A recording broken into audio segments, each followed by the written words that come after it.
Welcome back, everybody, to Trickle Sticks Knives. Today we're going to go over one heck of a gem of a knife. I love this knife. It's by the one and only Frost Cutlery. It's called the Little Gypsy. So, kind of cool. At least I think it is. It's right here in the background. It's got a little, I think that's a honeybee. So,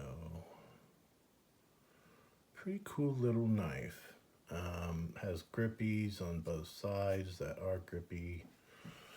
So that's always nice when it's not just for looks. Ooh, I think I forgot. I might have forgotten to. Let me go check something. I was thinking I might have forgotten to check the thumb stud on this one. So I might as well do it while I'm thinking about it, right? So we know I'm gonna forget.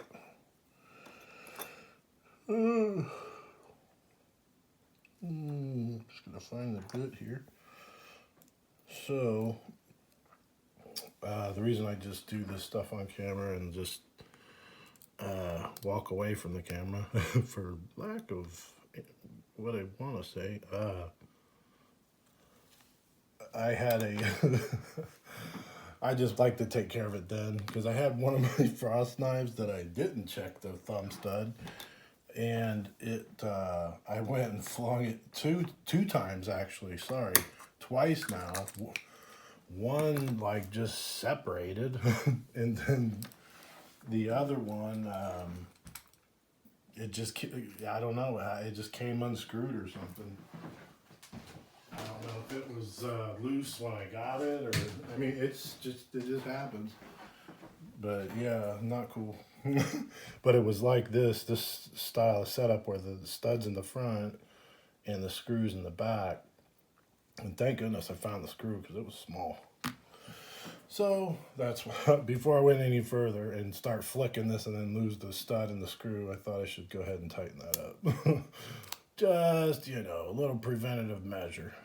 I love this knife. I think it's because it's yellow, but I'm not sure. I also like this right here, this little lightning bolt type of grip. You don't really, I mean, I can't think of anything there's stuff that's sort of like it, but I thought that stuck out about this knife. It has extremely good serrations and fine edge. Nice and sharp. It's not the sharpest I've seen from Frost, but it is nice and sharp, ready for work.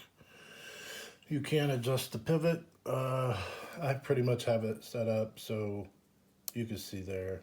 It's like you got to kind of fling it out, but it just so it offers some resistance, so it just doesn't fly out if you have only this and not a slip. Because right now I do not have a slip, and I'm not even sure where the thing I'm using is. But just in case I were to give that to somebody, at least it wouldn't come up in their pocket. Let's see, have I had any? I don't think any screws have walked out or anything. I think I tightened the pivot. You can see there I failed. I'm only failing because I'm not flicking it hard enough. Because I want it to have somewhat of a tighter pivot. There's no real, how you say, detent.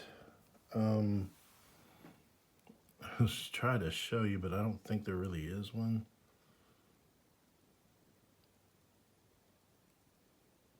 Yeah. Look, something happens when you get it right there, but I think it's just this. I think it's just the stud hitting the the frame of the knife. Because it's like, it's really easy to, hold on, let me check. I don't know. I don't think that is the stud. It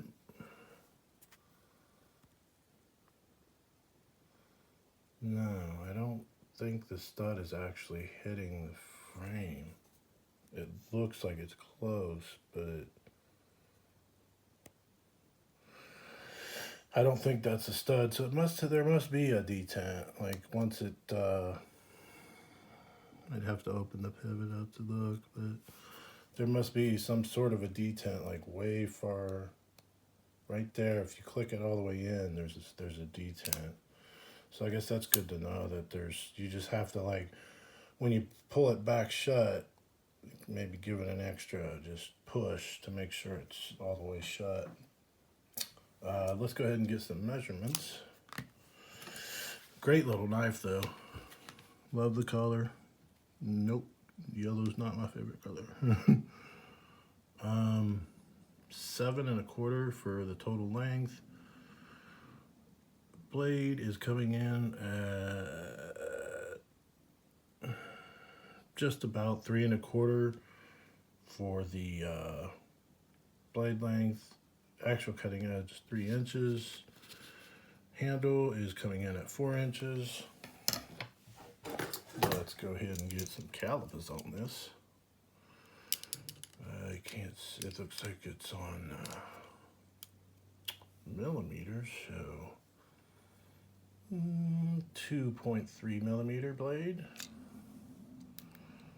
with,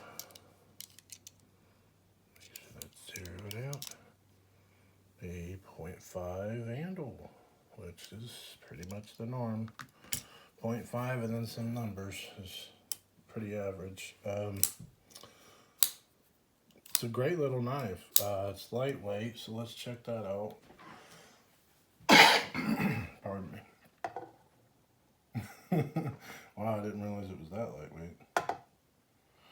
Wow, so if you're looking for a 2-ounce, I think it's the first 2-ounce knife I've reviewed or ever heard about, that it was perfectly 2 ounces. If you need just a 2-ounce knife, I'm telling you, this thing's great. Make sure these two are tight. They most likely are. You don't need to kill it though. Remember that with these plastics. Just snug it up real good. Get that one where you want it, and you're good to go. I don't think there wasn't a pocket clip, but it's a really, really good knife. The only thing that's kind of concerning is it's not a big deal, but it's just that there's no like, and a lot of my knives are like this, it's just something you have to be aware of, is that there's nothing to stop you. Like if you're working or like if you go forward, you're gonna go up on that blade. There's nothing to stop you from going forward. So a lot of knives are like that. I try to stay away from those types of knives, but there's just no really getting away from it. So like I said, I try to stay away from them. I try to go knives that like where it comes right here, it always shoots you down. So at least it like sends, a signal to your brain like stop. Like I don't know. Like that's what I like. Like trying to think of an example, like how right here the on the grip it comes down to like help protect you from going forward. That's the best example I can give. So yeah, a lot of knives are like this, where it's just like if you slip, you're not gonna have a good day at all. Like I said, these are real sharp. These Frost cutlery knives. If you're looking for a sharp knife, boy, there you go. I'm not sure what that says. Probably says Frost Cutlery or something about Frost Cutlery. Most likely says China right there. I